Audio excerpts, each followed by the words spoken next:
léegi dama dégg ñu ne Wally dafa renvoyer affaire bi. le 12. ñu dem ba ci biir am ñu porox ndollu ni le 12 dañuy def li ñuy def. ñu ne waat Wally ma nga Grand Théâtre Esplanade ba. mel na ni foofu itam am nañu porox ndollu bëgg c'est quoi le problème nan la demee loolu. waaw pour être vraiment honnête man bi may jël CICES le 28 xaw ma woon ndogal bi dina am bi ndogal bi amee it dama aj sama bos mais aw ma woon date waaye man wóoroon na ma ni dernier samedi bu weeru koor bi avant weeru koor bi c'était le 12.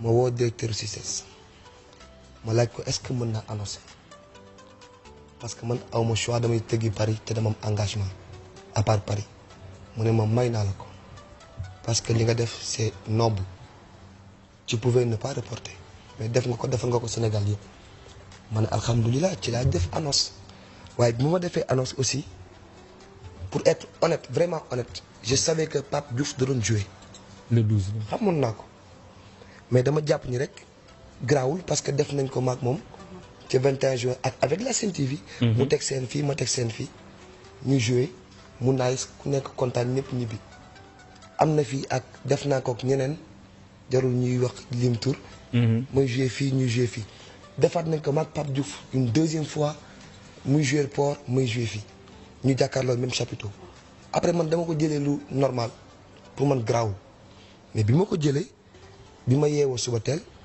dem seeti directeur CICES il m'a fait savoir que am na ñu ñëw ñu réclamer ne c'était pas normal donc loolu man mënuma ci dara. ma laaj ko lan mooy sa xalaat mu ne ma may ma waat leen déglu leen bi mu leen waatee tamit ils étaient pas d'accord donc man je pouvais pas maintenir la date du 12. Et je vous dis mon père Ndiaye. J'aurais pas honte de dire Papa Diouf grand maa ngi lay jégalu parce que man maa ko fekk si et c'était pas mon intention de faire du mal. mais aussi Wally bala ngaa jéggalu comme ni nga ko waxee loolu def nga ko. yow ak Pape Diouf gis nañ ne Papa Yu ak Papa Thione mas nañ ko def ba ku nekk déplacé wu dem sa soirée moroom way mu neex. biñ la laajee aussi ci interview yi da nga ne loolu du problème mën ngaa way ba ci yàgg sax. dem fekk ji ko mu way mu neex. donc foofu gisuma ni personnellement gisuñu woon ni xaaruñu woon aussi déplacement gisuñu woon problème mais véritable problème bi lan la da nga amul droit tëgg ci même date bi wala ñoom daf leen arrangé wul nga cédé ci ay caprice. non non du cédé ci caprice cédéwuma ci caprice damaa nekkul ci yoon. donc amoo droit tëgg fa la. nekkuma ci yoon parce que xam nga nekkuma ci yoon sama date passé na bu fekkee dama def dara pour cause noble cause jullit parce que jullit lañ boo ci raxee tooñ sa cause amatul njëriñ qu'on se dise la vérité man maa tooñ pourquoi man maa tooñ bi ma poussé sama date ci sama esprit bu gàtt xalaatuma woon ni dina déranger ma jouer ci chapiteau bële pavillon séparé ñu Papa Diouf jouer ci chapiteau bi pavillon séparé ñu moom yoonam jaar ni man sama yoon jaar nii pour man déranger wul parce que def nañ ko defaat ko def naa ko Méridien ak moom def ko 21 juin concert gratuit ci banlieue bi dara yënguwul. léegi pourquoi moment bi mu war a mën a yëngu. je sais pas et je veux pas j'ai pas cherché à savoir les raisons. voilà dama bëgg rek ñu xam ni c'était pas mon intention te nag nit boo xamee ni da ngaa tooñ je préfère bu fekkee tooñ naa grand maa ngi lay jégalu. non loolu tooñ sax mën na ci bañ a am. incompréhension la. tooñ mën na ci bañ a am léegi yaa ngi Grand Théâtre. waaw dama leen jëli Esplanade Grand Théâtre parce que c'est vrai que moo gën a rëy fi ñu jëloon moo gën a rëy CICES mais aw ma choix parce que moom laa am comme abri mais bi ma demee tamit xam naa ne suñu borom buy defar day mel ni kuy yàq parce que gis naa ni moo gën a gaaw a décorer. moo gën a neex a defar te tamit ay bale kii poussière du la ci fekk.